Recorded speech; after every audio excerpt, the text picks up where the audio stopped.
So this is our Cost Explorer. This is the place where you can really dive deep into your data and start analyzing it and better understanding exactly where your costs are going, where the money is being spent, and exactly which services or which regions are actually consuming the money. This is also the place where we can create our dashboards, and very, very importantly, of course, we can also create reports. So just to give you a quick overview of how this works, everything we see here is clickable. For instance, you can see we have a graph and we have here a charge, and if we point at it, we can see it's a redshift. It's a very big charge, and maybe this is obscuring our graph. So we can just click down here and remove it. And as you noticed, it's removed nearly instantly. The graph updates on the fly, as does the cost, making it much easier to investigate and work out exactly what we're doing.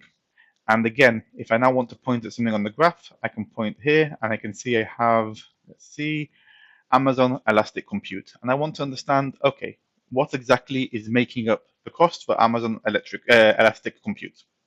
So I simply click on it, and I will then be shown a graph with all the dimensions that create the costs for the Elastic Compute. As we can see, it's composed of compute, EBS, NAT, and credits.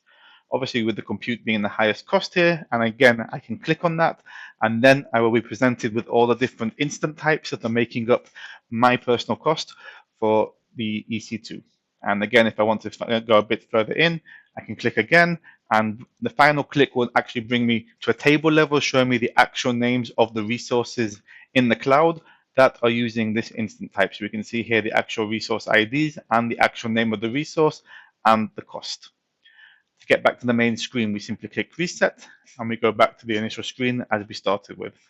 So a few more things we can do here is we can obviously apply filters. We simply click on the filter button, and as you can see, we can filter in or out pretty much any dimension, such as service types, regions, purchase options, services, and so forth. So just a quick example, I can click on purchase options and see the different purchase types that Amazon has to offer.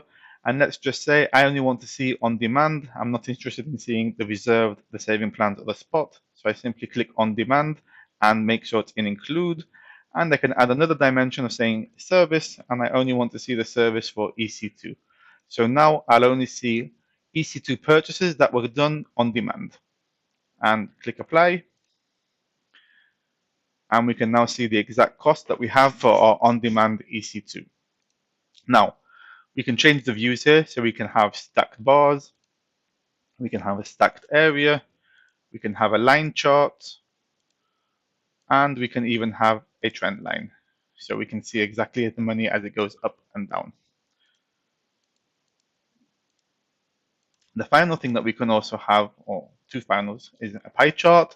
More importantly, we can also have a table. And the table is very important because we'll often be sending these kind of reports, which I'll show you in a second, out to a finance team or procurement team, and they're more interested in seeing numbers and not seeing graphs. So in this case, we can see the daily consumption, which is brilliant because we can see on a day-to-day basis exactly how much we're spending. As we can see here, there's a big difference between the 30th of April and the 1st of May. However, I'd probably want to see this for, from a finance perspective in a monthly view. So we can choose monthly view, and we can choose the period that we want to view. So just for this demo, we'll take January up to April.